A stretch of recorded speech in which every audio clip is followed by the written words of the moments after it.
Hello everyone, welcome to only IAS और स्वागत है आपका इस वीडियो में जहां हम कवर करेंगे इस हफ्ते की प्लेसेस इन न्यूज़। आज के आर्टिकल कवर करते करते आपको कुछ इंपॉर्टेंट लोकेशंस के बारे में पता लगेगा, जैसे साइप्रस, आईटीटीओ, लिथुआनिया, ये कहाँ पर लोकेटेड है इस मैप में, आप इसको इजीली आंसर कर पाएंगे। तो चलिए शुरू करते हैं डिस्कशन, लेकिन पहले कुछ क्वेश्चंस आपसे। ये स्टेटमेंट पढ़िए regarding international tropical timber organization. Organization ज़्यादा फेमस नहीं है, पर ध्यान रखिए, ऑप्शंस को ध्यान से पढ़िए। ITTO was established under Paris Peace Agreement, negotiated under the UNFCC, United Nations Framework Convention on Climate Change. Second, ITTO का हेडक्वार्टर जापान में है. ITTO facilities funding for forestry projects which are binding for tropical timber producing countries. और India is a member of organization. ठीक है, अब यहाँ देखिए, जब भी ऐसे क्वेश्चन देखें जो बहुत लंबे लंबे स्टेटमेंट आते हैं, वहाँ याद रखिए एक्सट्रीम स्टेटमेंट क्या है। फॉर एग्जांपल, अगर आप तीसरी स्टेटमेंट में जाए तो यहाँ बात की जाती है बाइंडिंग के ऊपर, कि जो पैसे जो फॉरेस्ट्री प्रोजेक्ट की फंडिंग होगी, it will be binding on the countries. तो आपको लगता है कि कंट्रीज ऐसी होंगी जो मान जाएंगी बाइंडिंग को लेकर कि हाँ इतने पैसे देने हैं तो दे ही देंगी। कोई कंट्री इतनी आसानी से पैसे निकालना चाहती नहीं है। इतने सारे क्लाइमेट चेंज के मुद्दे उखड़ रहे हैं, वहाँ तो कोई पैसा देना नहीं चाहता। यहाँ आपको लगता है टिम्बर के लिए लोग पैसे देंगे, तो ये थोड़ा सा ऑड सा लगता है। फिर हेडक्वार्टर्स इन जापान, क्या है या नहीं है, ये सिंपल सा क्वेश्चन है, येस और नो वाला क्वेश्चन है। लेकिन ये आर्ग्यूमेंट जो है ना, ये दिखाता है एक्सट्रीम स्टेटमेंट, जिसको आप पकड़कर क्वेश्चंस को आंसर करने की कोशिश कर सकते हो। फिर पेरिस पीस एग्रीमेंट और यूएनएफसीसी के अंदर स्टैब्लिश किया गया था ये ऑर्गेनाइजेशन। आपको लग रहा है कि ये ऐसा कनेक्शन बैठ रहा है, तो इस तरह के स्टेटमेंट को आप पढ़िए। By the end of this video आपको पता लग जाएगा इसका आंसर, बट आई होप कि आप क्वेश्चन को पकड़ने का तरीका सीखिए, कि जो क्वेश्चन पूछ रहा है, जो आपके पास स्टेटमेंट्स है, उनमें एक्सट्रीम स्टेटमेंट अगर होती है, कोई एक फिगर होता है 10,000 करोड़, 500 करोड़, उस तरह के स्टेटमेंट को पकड़ना भी इंपॉर्टेंट है। आगे देखते हैं। With reference to GI tag, consider the following statements. Geographical indications are covered as a component of intellectual property rights, IPR, under the Paris Convention for the Protection of Industrial Property. The first product in India to be accorded with GI tag was Darjeeling tea. GI tag क्या होता है, इसकी क्या relevance है, पहला GI product India से कौन सा था, और क्यों आजकल GI टैग्स बहुत ज़्यादा प्रोवाइड किए जाते हैं, रिसेंटली किसी चीज़ को मिला है, क्यों ये इतना रेलेवेंट है, ये आपको जानकारी होनी चाहिए। मेंस में भी आपसे क्वेश्चन पूछा जा सकता है कि इंडिया अपने एक्सपोर्ट बढ़ाने के लिए क्या कर सकता है। तो जीआई टैग का सीधा संबंध किससे है, क्वालिटी से। तो जीआई टैग का प्रोटेक्शन, जो आपकी जिस ज्योग्राफिकल लोकेशन में जो चीज़ बेस्ट प्रोड्यूस होती है, उसका फ्लेवर अगर आप बचा के रखते हो तो उसका एक्सपोर्ट भी बढ़ता है। ये डायमेंशन भी सोचिए कभी कभी आप क्वेश्चन को देख रहे हैं तो खैर जीआई टैग का आंसर भी आपको बाद में मिल ही जाएगा इन दोनों का। तो पहले शुरू करते हैं। आज का पहला आर्टिकल है साइप्रस के बारे में, साइप्रस का टैक्स इवेजन। साइप्रस कॉन्फिडेंशियल एक रिपोर्ट आई थी, इसमें कई सारे अखबारों ने मिलकर एक रिपोर्ट जारी की, जहां पता चला साइप्रस एक टैक्स हेवन की तरह काम करता है। यानी जितने लोग टैक्स चोरी करते हैं वो आके यहाँ पर पैसा डाल देते हैं। वजह यह है कि साइप्रस कुछ इस तरह का सिस्टम फॉलो करता है जहां आपको अपने जो फंड्स हैं वो जमा करना बहुत आसान हो जाता है। आप ऑफशोर फंड खोल लो, यानी अगर आपको पैसा लगाना है, मान लो आपके पास 200 करोड़ का काला धन है जो आप टैक्स नहीं देना चाहते। आप कहोगे कि आपने अपनी कंपनी से आप कुछ बनाते हो, 200 करोड़ आपने कमाए हैं, आप कहोगे साइप्रस में हमने एक यूनिट खोला है, उस यूनिट में हमें इतने करोड़ की इन्वेस्टमेंट लग गई और वहाँ हमारा लॉस लग गया तो हमें पैसे नहीं बचे। जबकि साइप्रस में आपने कुछ खड़ा नहीं किया, बस एक बिल्डिंग किराए पे ले ली और बोल दिया कि भाई हमारा इतना पैसा वहाँ लग गया, तो आपकी टैक्स से वो बच जाएगा। मैं एग्जांपल के लिए दे रहा हूँ। ऐसे कई तरीके के टैक्स इवेजन किए जाते हैं, क्योंकि साइप्रस की गवर्नमेंट और साइप्रस की जो पॉलिसीज़ है वो उसको सहूलियत प्रोवाइड करती है टैक्स इवेजन करने में, इसलिए न्यूज़ में रही है टॉपिक। प्लस साइप्रस लोकेटेड कहाँ है, देखिए बहुत इंपॉर्टेंट स्ट्रैटेजिक प्लेस है ये, मेडिटेरेनियन सी। साइप्रस कहाँ है, यहाँ पर सीरिया लेबनान के जस्ट सामने। नॉर्मली आप सोचोगे भाई यूरोप में कहीं होगा, लेकिन यहाँ पर है साइप्रस, और ये अभी एक रिपब्लिक और इंडिपेंडेंट कंट्री है। टर्की के पास भी है, ये ऊपर टर्की, यहाँ देख रहे हैं, ये रहा साइप्रस। तो साइप्रस की रेलेवेंस इस हिसाब से भी बनती है कि एक आइलैंड कंट्री है जो कहाँ लोकेटेड है, इसके आसपास कौन सी कंट्रीज है देख लीजिए, Turkey, Syria, Lebanon, Israel, Greece. तो ये मेडिटेरेनियन सी की इंपॉर्टेंट एक आइलैंड कंट्री है। इसकी लोकेशन आपको पता लग गई, क्यों न्यूज़ में है ये पता लग गया। और कहानी क्या है कि भाई जो टैक्स हेवन है उसका बस ये छुपा के रखना प्रेफर करते हैं, क्योंकि इनसे इनकी बहुत कमाई होती है। इसके अलावा एक और चीज़ जो न्यूज़ में थी यहाँ आसपास, कि मान लो ग्रीस की आप बात कर लो या टर्की की बात कर लो, कई लोग गोल्डन पासपोर्ट्स के लिए अप्लाई करते हैं। गोल्डन पासपोर्ट्स का मतलब होता है, मान लो आपके पास अगर $100,000 है, अगर होते तो आप खैर तैयारी नहीं कर रहे होते, पर मान लो कि अगर आपके पास इतने पैसे या फिर $1 मिलियन तक अगर आपके पास है पैसा खर्चने को मुफ्त का, तो आप जाके कई कंट्रीज़ में अप्लाई कर सकते हो एज अ इन्वेस्टर। उतने पैसे हमने लगा दिए या हमने कहीं डोनेट कर दिया तो आपको मिल जाएगा एक गोल्डन पासपोर्ट, यानी उस देश की नागरिकता। और उस देश की नागरिकता लेके आप आसानी से कहीं भी घूम सकते हो। जैसे माल्टा एक कंट्री है, छोटी सी कंट्री है माल्टा, लेकिन माल्टा में अगर आपको मिल जाएगा तो आपको शायद ईयू की मूवमेंट फ्री हो जाएगी आपकी, तो लोग वहाँ पे भी जाकर ऐसा करते हैं। टर्की में अगर आपको चाहिए तो $1 मिलियन इन्वेस्ट कर दो, वो आपको दे देंगे गोल्डन पासपोर्ट। कई देशों में ऐसा होता है, जर्मनी फ्रांस में भी आप कर सकते हो सब, और जर्मनी या यूएस या कनाडा में आपको कहा जाएगा कि पहले कुछ टाइम यहाँ गुजारो, वो टाइम वहाँ गुजारोगे तभी वो आपको पासपोर्ट देंगे। माल्टा जैसी कंट्रीज आपको इजीली पासपोर्ट दे रही है कि भाई आओ पैसे लाओ और पासपोर्ट लो और नागरिक बन जाओ। तो जिसको इंडिया से भागना होता है वो भाग जाता है। कैरेबियन आइलैंड्स की बात कर लो, जहाँ पर नीरव मोदी वगैरह सब भाग गए। क्यों भाग गए भाई? उन्होंने वहाँ पे जाके पैसे दिए, पासपोर्ट लिया, वहाँ के सिटीजन बन गए, इंडिया की सिटीजनशिप छोड़ दी। अब भाई लॉज उनके लागू होंगे, इंडिया के लॉज लागू नहीं होंगे। इस तरह से चीज़ें चलती हैं। तो ये आप समझ लीजिए, आपको पता लग गया साइप्रस कहाँ पर है। अब इसके अलावा देखिए साइप्रस के आसपास का रीजन, टर्की का इनके साथ विवाद यहाँ से रहता है, ठीक है। टर्की और ग्रीस का पहले विवाद रहता है, और टर्की का कुछ कुछ क्लेम वो कभी कभी साइप्रस पे भी कर देते हैं। तो लोकेशन जरा याद रखिए कहाँ पर है, मेडिटेरेनियन सी में। टर्की का बॉर्डर कहाँ लगता है? जॉर्जिया से लगता है, अर्मेनिया से लगता है, ईरान से लगता है, इराक से लगता है, सीरिया से लगता है। देखिए टर्की का border Iran, Iraq, Syria, Armenia, Georgia, इन सब से लगता है। नॉर्मली हमें पता नहीं लगता कि भाई यहाँ भी इनका बॉर्डर टच कर रहा है। ऊपर ब्लैक सी है और नीचे मेडिटेरेनियन सी है। टर्की बहुत इंपॉर्टेंट कंट्री है क्योंकि यहाँ पर स्ट्रैटेजिक कंट्रोल रखते हैं पूरा का पूरा ये मेडिटेरेनियन सी में एंटर करने के लिए। मेडिटेरेनियन सी में घुसना है, बाहर जाना है, तो जो बोस्फोरस सी है या फिर जो स्ट्रेट ऑफ दर्दनेलिस है उनका कंट्रोल इनके पास रहता है। इसलिए बहुत ही इंपॉर्टेंट स्ट्रैटेजिकली लोकेटेड कंट्री है। अपने आप को यूरोपियन क्लेम करते हैं पर आधा 90% तो ये एशिया में ही है। तो टर्की के आसपास की बाउंड्री भी हमने देख ली, साइप्रस का ये समझ लिया। और अभी विवाद कहाँ चल रहा है? ये रहा इजराइल, ये रहा गाजा स्ट्रिप, ऊपर ये रहा आपका वेस्ट बैंक, इसके ऊपर लेबनन है, लेबनन के इधर सीरिया है और सीरिया के ऊपर टर्की है। तो इजराइल ने यहाँ भी बम मारे थे, सीरिया के ऊपर एयरपोर्ट पे हमला किया था, लेबनन पे भी कुछ कुछ अटैक्स हुआ था क्योंकि लेबनन से जो उनकी एक ऑर्गेनाइजेशन है, मिलिटेंट ऑर्गेनाइजेशन, जिसने इजराइल के ऊपर भी अटैक किए थे। क्या नाम था उस ऑर्गेनाइजेशन का? लेबनन में बेस्ड एक मिलिटेंट ऑर्गेनाइजेशन है, मिलिटेंट ग्रुप है जिसने इजराइल पे हमले किए थे, हेजबुल्ला, ठीक है। हेजबुल्ला लेबनन में है। फिर सीरिया में जो असद की गवर्नमेंट है वो भी प्रो पैलेस्टाइन मूवमेंट में बहुत आगे है, ईरान की सपोर्टर है। तो ये लोकेशन हमने यहाँ से देख ली क्या क्या है। अभी दोबारा एक बार इस तरफ आएंगे तो अभी इतना डिटेल में नहीं जाते। नेटो ने कहा है कि भाई CFE ट्रीटी से रशिया निकल गया, बहुत बुरा किया। अब पहली बात, CFE ट्रीटी क्या होती है? CFE ट्रीटी मतलब एक ऐसी ट्रीटी थी जिसके तहत रशिया और अमेरिका, पहले की USSR और आज की अमेरिका, ये लोग अपने लिमिट करते थे कि हथियार कितने ग्राउंड पे रह सकते हैं। It was a treaty on conventional armed forces in Europe. Treaty on conventional arm forces in Europe, ये एक ऐसा एग्रीमेंट था जिसके तहत एक लिमिट थी कि मान लो आप 10,000 टैंक रख सकते हो इस एरिया में या इतने शिप्स डिप्लॉय कर सकते हो। रशिया इस ट्रीटी से बाहर हट गई थी। उनका कहना था कि कोल्ड वॉर के बाद लगातार नेटो अपने मेंबर्स बढ़ाए जा रहा है, हमारी सीमाओं तक घुस गया है, तो हम नहीं मानते इस बात का। तो जो treaty on conventional arm force in Europe है, हम इससे बाहर रहते हैं। और जो एलाइज थे अमेरिका के, उनका नेटो के जो लोग हैं, नेटो के जो कंट्रीज़ हैं, उनका कहना है ऑलरेडी रशिया ने यूक्रेन पे हमला कर दिया तो ट्रीटी की कोई वैल्यू रह नहीं गई।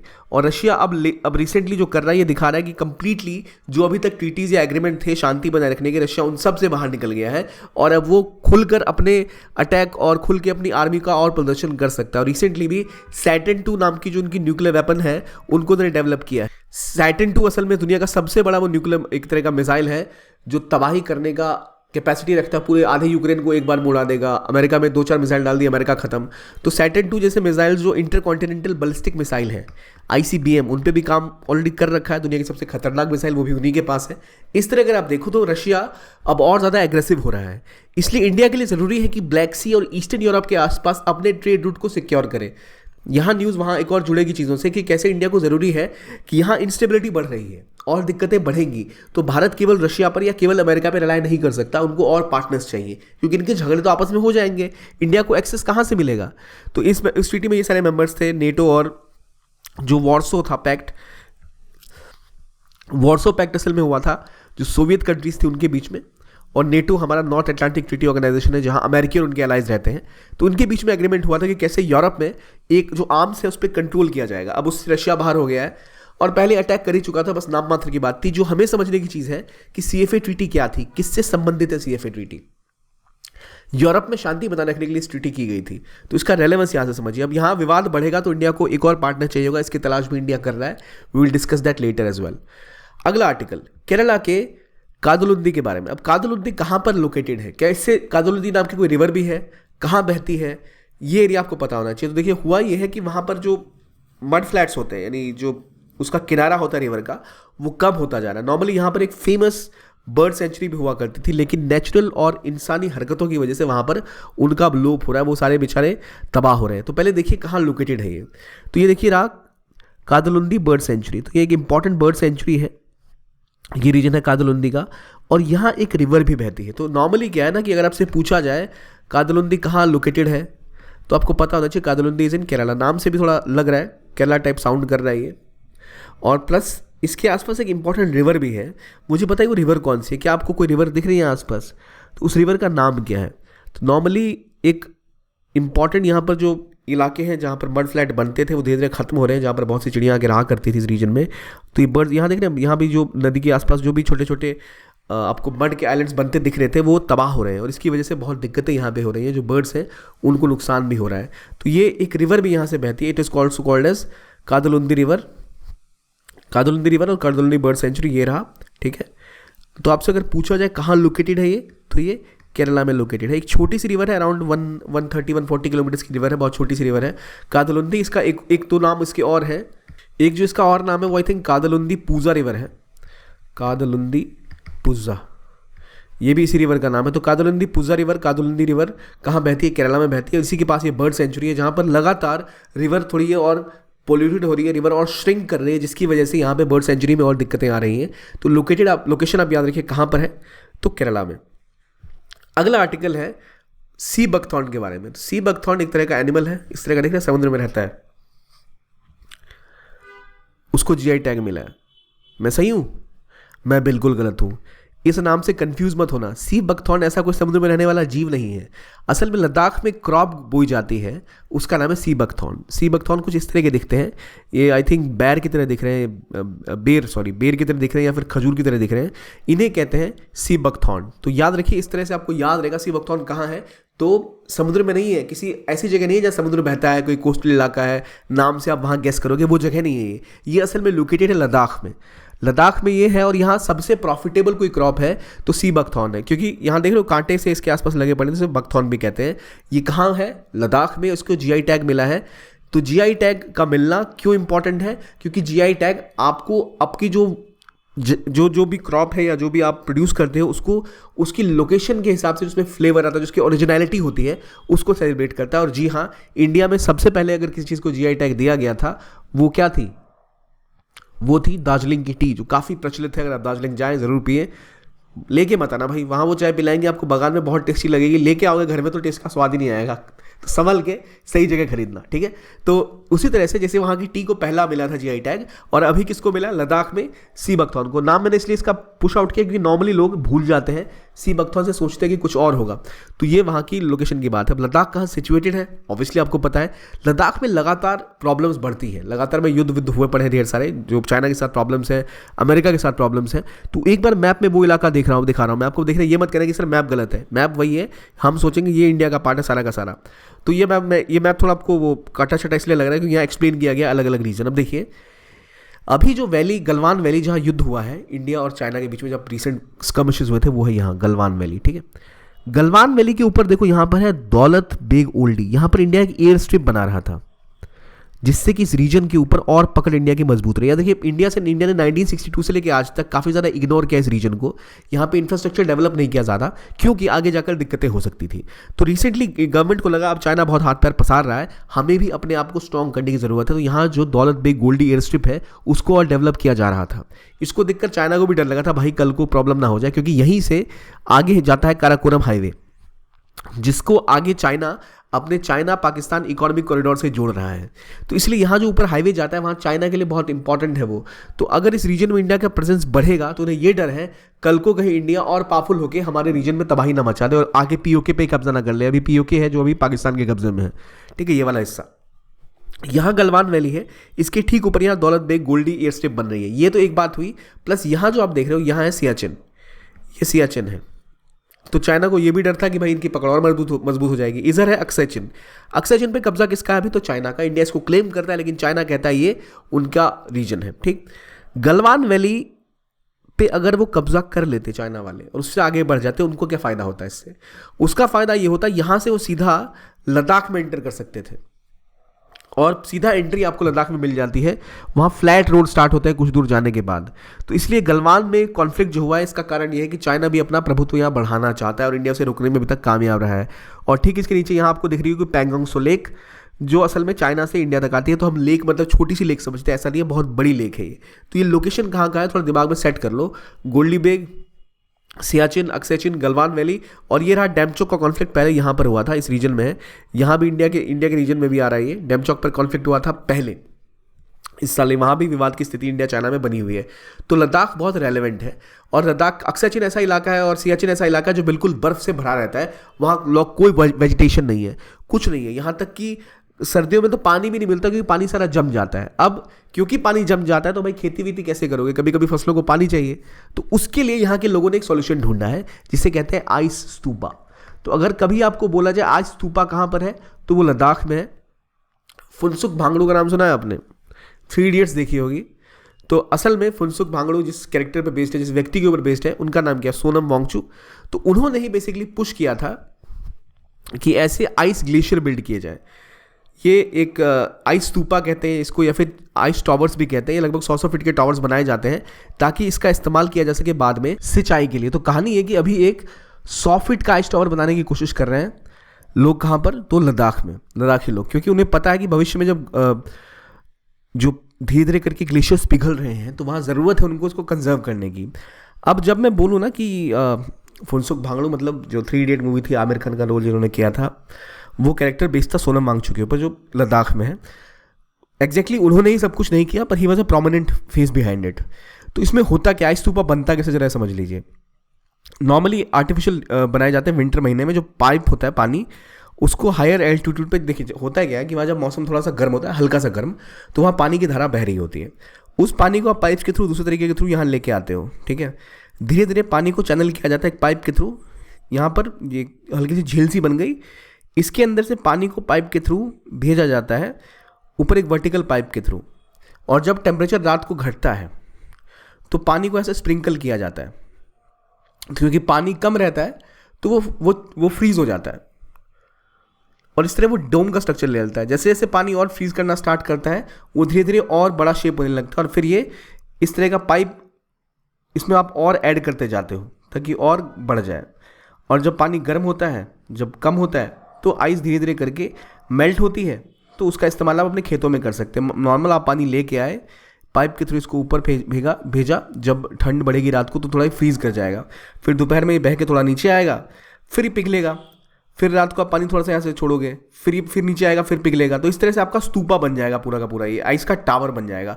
तो ऐसे 100 फीट के टावर बनाने की कोशिश करें लद्दाख में, ताकि उस रीजन में लोगों को दिक्कतें ना हो, ताकि उस रीजन में लोगों के पास अपना एक सिस्टम रहे जो उनको सस्टेन कर पाए। जब पानी की कमी हो तब वो धीरे धीरे इसका इस्तेमाल अपनी खेती के लिए कर पाए। तो ये एक बहुत अच्छी पहल है। कहाँ, लद्दाख में। आइस स्तूपा या आइस टावर भी इसको हम कहते हैं।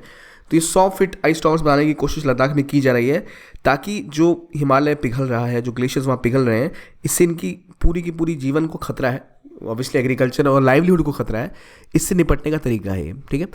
इसके अलावा जो यहीं पर जब लद्दाख की बात करें तो इनके इंडिया और चाइना के बीच में एक एग्रीमेंट भी था जो लद्दाख और इस रीजन की सेफ्टी के लिए बहुत ज़रूरी है। और लगातार चाइना जो पुश कर रहा है यहाँ से, चाहे गलवान की बात करें, चाहे डैमचौक की बात करें, चाहे पैंगोंग सो के आसपास उनकी एक्टिविटीज़ होती हैं, उसको रोकने के लिए इंडिया को ज़रूरत है कि अपनी मिलिट्री और अपनी स्ट्रेंथ बढ़ाए यहाँ पर और पुश करे इंफ्रास्ट्रक्चर को लेके, जो लगातार इंडिया कर रहा है। तो अभी तक जो बाउंड्री कॉन्फ्लिक्ट है वो ऐसा युद्ध वाली स्थिति नहीं आई है, झड़पें हुई, इसे कहते हैं स्कमिशेस।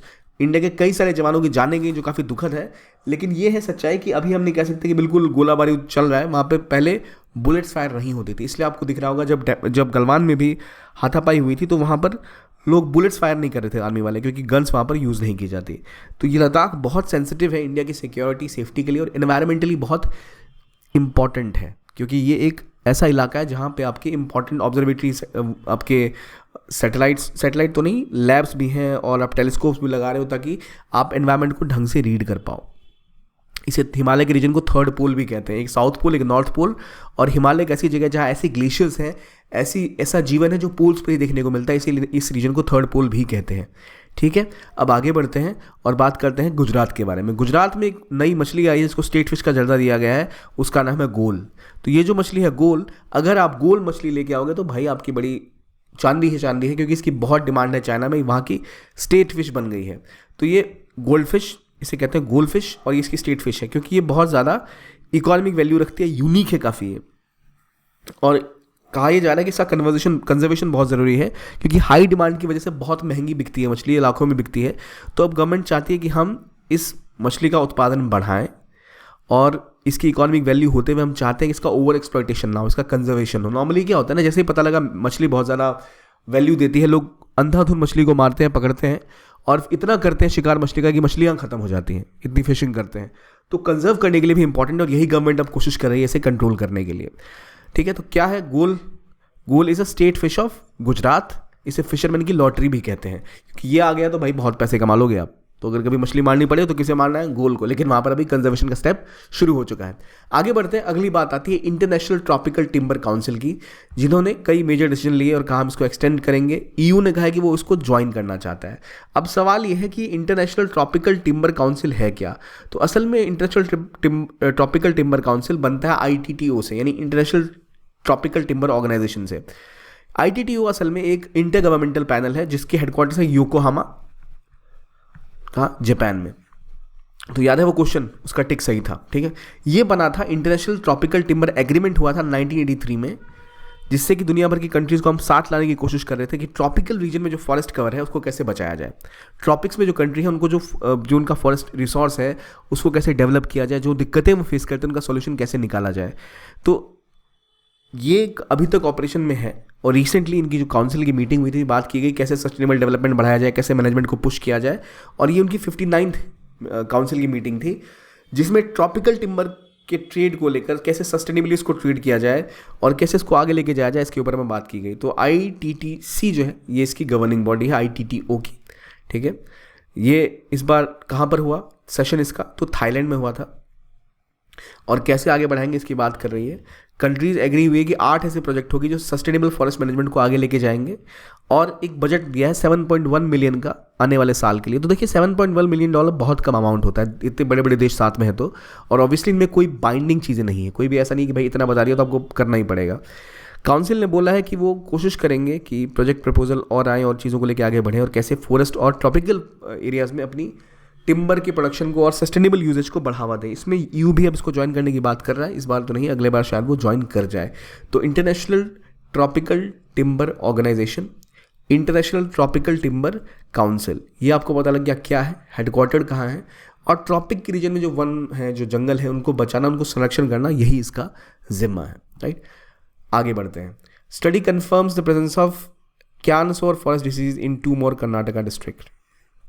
देखिए, ये एक बड़ा खतरनाक वायरस आया था जिसका नाम था क्यासनोर फॉरेस्ट डिजीज़, यानी KFD जनरली इसके कहा जाता था। और ये लिमिटेड था पहले कर्नाटका में, कर्नाटका के कैनसोर फॉरेस्ट रेंज में इसको देखा गया था, लेकिन बाद में और ज़्यादा एरियाज में बढ़ गया, हसन और मैसूर के रीजन में पिक कर गया। ये होता कैसे है कि एक लंगूर बंदर के काटने से ये हो जाता है और इन्फेक्शन बढ़ता जाता है और स्प्रेड ऑफ द वायरस इंसानों में भी इसके बाद बहुत तेज़ी से फैलता है। तो वेस्टर्न घाट के रीजन में काफ़ी दिक्कतें देखी गई थी इसके चक्कर में और कहा जा रहा था इसको कंटेन करना बहुत ज़्यादा ज़रूरी है। अभी तक जो Indian council of medical research है पुणे में, ICMR, उसने इसके ऊपर काम करना स्टार्ट कर दिया है कि ट्रांसमिशन हो रहा है लेकिन हमें कंट्रोल मेजर्स को लेके जाना पड़ेगा, जो लोकल्स उन्हें एजुकेट करना पड़ेगा कि चीज़ें कंट्रोल में करें। तो कहाँ पर है पहले ये देखिए रीजन, ये रीजन में पहले यहाँ पर पाया जाता था, ये रीजन है। तो जो फॉरेस्ट की रेंज है असल में, जो कैनसर फॉरेस्ट रेंज, ये इस इलाके में है। ये वाला जो आपको दिख रहा है देवनागरी के आसपास का रीजन, यहाँ पर ये रेंज है। तो पहले इसी रीजन में केवल देखा जा रहा था कि इन्फेक्शन ज़्यादा होता था। अब गुलबर्ग से लेके बांदीपुर, मधुमलाई और यानी तमिलनाडु और केरला में भी ये वायरस पहुँचने लग गया। कर्नाटका से शिफ्ट होकर पहले मैसूर गया, अब नीचे भी शिफ्ट हो रहा है। इससे बहुत बड़ा थ्रेट बन रहा है और इसीलिए इसे कंटेन करना बहुत ज़रूरी है गवर्नमेंट के लिए। अभी पहली बात कि फैलता कैसे है, तो असल में कहा यह जाता है कि ये जिस जंगल में फैला और एक बंदर के काटने से, पहले कोई व्यक्ति वहाँ गया होगा, उसको ऐसा हुआ, फिर ये कैटल्स में गया KFD में पहले, और पर उनसे ज़्यादा ह्यूमंस को नहीं हुआ ये, लेकिन बाद में ये और बढ़ता चला गया। जो मंकीज़ हैं और स्मॉल मैमल हैं, इनमें भी ये वायरस होता था और इनके काटने से ये होने लगा, क्योंकि इंसान वहाँ जाते थे लकड़ी जमा करने, लकड़ी इकट्ठा करने, तो वहाँ उन्होंने इनको काट लिया, उससे इंसानों में फैल गया और पोटेंशियली कर्नाटका के जो डिस्ट्रिक्ट हैं अलग अलग रीजन में, उनमें ज़्यादा खतरा है एक्सपोजर का इस वायरस का, which is cancer forest disease उस रीजन में होता है। तो ये भी पता रखिए कैंसर फॉरेस्ट रिजर्व कहाँ, रीजन कहाँ है, यहाँ पर है देवनागरी के साइड में, इस रीजन में ये लोकेटेड है। तो उत्तर कनाडा और ये पूरा रीजन, दक्षिण कनाडा का रीजन जो है, स्पेशली दक्षिण कनाडा के नीचे का रीजन, यहाँ पर ज़्यादा संभावना होती है इसके फैलने की। तो वेस्टर्न घाट में यह फैल सकता है, इसलिए इसे रोकना बहुत रेलेवेंट है। अगला आर्टिकल अब बात करते हैं किसके बारे में, लिथुआनिया के बारे में। मैरीटाइम रिलेशंस को बढ़ाने की बात करिए। लिथुआनिया सबसे पहली बात, लिथुआनिया की खास बात क्या है, लिथुआनिया एक छोटी सी कंट्री है, इंडिया व्यापार बढ़ाना चाहता है, केवल अभी $472 मिलियन का ही इनके बीच में बायलैटरल ट्रेड है, लेकिन इंडिया शिपिंग और पोर्ट इंडस्ट्री में इनके साथ काम करना चाहता है, मैरीटाइम रिलेशंस बढ़ाना चाहता है। जब भी बात है मैरीटाइम रिलेशंस की, पहली चीज़ आपको समझनी चाहिए वो देश लोकेटेड कहाँ है। तो लातविया के ठीक नीचे लिथुआनिया यहाँ पर लोकेटेड है और इसके जस्ट नीचे रशिया है, ठीक है, यहाँ देख रहे रहा। अब आप सोचोगे रशिया कहाँ से पहुँच गया, तो बाल्टिक सी का जो रीजन है इसका एक्सेस अगर रशिया को चाहिए था पहले, तो इसलिए उसने यहाँ पर भी एक एरिया कैप्चर कर रखा था। ये रहा रशिया, ये रहा बेलारूस, और बेलारूस के ठीक नीचे यूक्रेन है और ये भी रशिया है। तो रशिया लिथुआनिया के ठीक नीचे रशिया है। अब देखिए लिथुआनिया की खास बात यह है कि यहाँ पर एक इंपॉर्टेंट पोर्ट है, यहाँ पर ना एक इंपॉर्टेंट पोर्ट है क्लापेडिया। ये ऑल सीजन पोर्ट है, यानी साल भर ये आइस फ्री रहता है।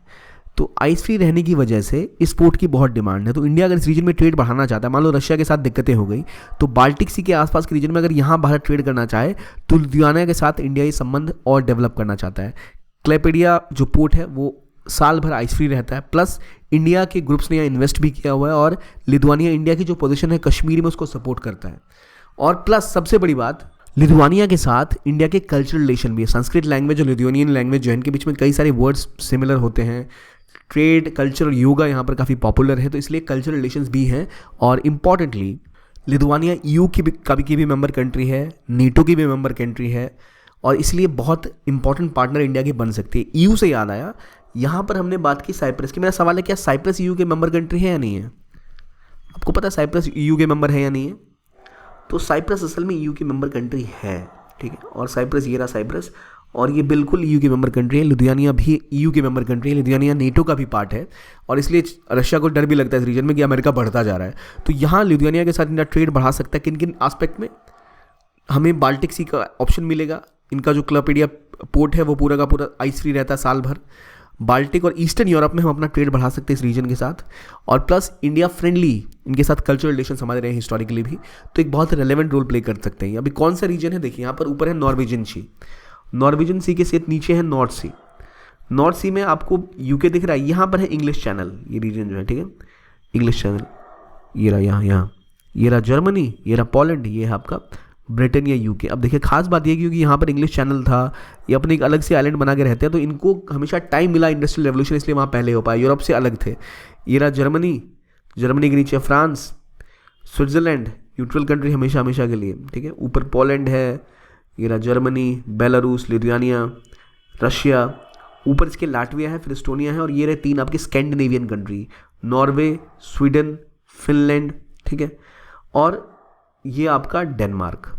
तो जो कंट्रीज़ की लोकेशन ध्यान रखिए, नॉर्वेजियन सी के बाद आपका स्कैंडिनेवियन कंट्रीज़ आती हैं। स्कैंडिनेवियन कंट्रीज़ की बाउंड्री किससे शेयर होती है? रशिया से। और इसी के पीछे यहाँ पर आता है बाल्टिक सी, जहाँ सारी कहानी है कि इंडिया को ये रूट चाहिए। इधर तो पूरा यूरोप का कब्जा एक तरह से, ब्रिटेन, जर्मनी, फ्रांस वगैरह की पावर यहाँ ज़्यादा है, लेकिन बाल्टिक सी में इंडिया को और एक्सेस चाहिए। इसके लिए लिथुआनिया बहुत इंपॉर्टेंट हो सकता है, इसलिए इंडियन के साथ मैरीटाइम एग्रीमेंट, मैरीटाइम ट्रेड बढ़ाना चाहता है। और नीचे ये रहा ब्लैक सी, ब्लैक सी में कौन कौन सी कंट्रीज है? टर्की हो गई, ठीक है, और क्या क्या ब्लैक सी कंट्री है? बल्गेरिया इसके आसपास है, यूक्रेन है, रोमानिया है, और सारा विवाद असल में यहीं पर छिड़ा पड़ा था। तो इस रीजन को ढंग से करिए कि कौन कौन सी कंट्री कहाँ पर है। हमने पहले भी इसको डिस्कस किया हुआ है ऑलरेडी, वीडियो की लेंथ थोड़ी लंबी हो जाती है, इसलिए मैं ज़रा डिटेल में नहीं जाना चाह रहा कुछ चीज़ों को लेकर। हम एक बार में जो आर्टिकल न्यूज़ में उसको डिस्कस करेंगे। हमने ब्लैक सी पिछले वीडियोज़ में भी डिस्कस किया हुआ है। तो ये चीज़ें हैं कि लिथुआनिया न्यूज़ में थी क्यों, क्या इसकी रेलेवेंस है, क्यों इंपॉर्टेंस है, कहाँ कहाँ पे वो लोकेशन है, ये आपको पता लग गया। आज की वीडियो के लिए इतना ही, देखने के लिए बहुत बहुत धन्यवाद। Keep on watching only IAS। और अगर आपको PDF चाहिए इस आर्टिकल के या और कंटेंट चाहिए तो आप हमारे इस Telegram channel PW only IAS को ज्वाइन कर सकते हैं, और जो भी रेलेवेंट मटेरियल है वो आप आराम से वहाँ से ले सकते हैं। अब ज़रा आते हैं मैप के ऊपर दोबारा। अब देखिए मुझे इस मैप में लिथुआनिया कहाँ पर लोकेटेड है, आपको पता है कुछ? स्कैंडिनेवियन कंट्रीज़ कहाँ पर है? क्या ये स्कैंडिनेविया की कंट्री हैं? इनकी बाउंड्री रशिया से मिलती है, तो कहाँ पर मिलेगा? बाल्टिक सी कहाँ पर है? ये बाल्टिक सी है क्या? बाल्टिक सी कौन सा है मुझे बताइए। इंग्लिश चैनल कहाँ पर है? यहाँ पर इंग्लिश चैनल है। ये कौन सा सी था? नॉर्वेजियन सी था ये, ठीक। आप मुझे बताइए ब्लैक सी कहाँ पर है? साइप्रस कहाँ पर है? ठीक। और लुधियानिया लाटविया कहाँ पर है? इस्टोनिया कहाँ पर है? फिनलैंड कहाँ पर है? स्विट्जरलैंड कहाँ पर है? जर्मनी कहाँ पर? ब्रिटेन कहाँ पर है? अब इस हमने जस्ट पहले मैप देखा है, तो आप उस तरह अगर इसको कंटिन्यूसली देखते रहोगे ना, ब्लैंक मैप इसलिए लगाता हूँ मैं कि आप जाकर तुरंत आओ और इमेजिन करो कहाँ पे कौन सी चीज़ लोकेटेड है, आपको ईजिली चीज़ें याद रह जाएंगी। 2 रिवर्स की बात मैंने की थी, वो कौन सी रिवर थी? एक रिवर स्पेसिफिकली केरला वाली, कौन सी रिवर थी वो? कौन सा मडलैंड है जो डिस्टर्ब हो रहा है? इस तरह से आपको रिवाइज करना पड़ेगा। आई होप आपको आंसर्स पता होंगे। ये वीडियो देखने के लिए धन्यवाद, और कमेंट में जरूर बताइएगा कितने आपके आंसर सही लग रहे हैं, कि आप सही गेस कर पा रहे हैं या नहीं। Keep on watching only IAS and have a nice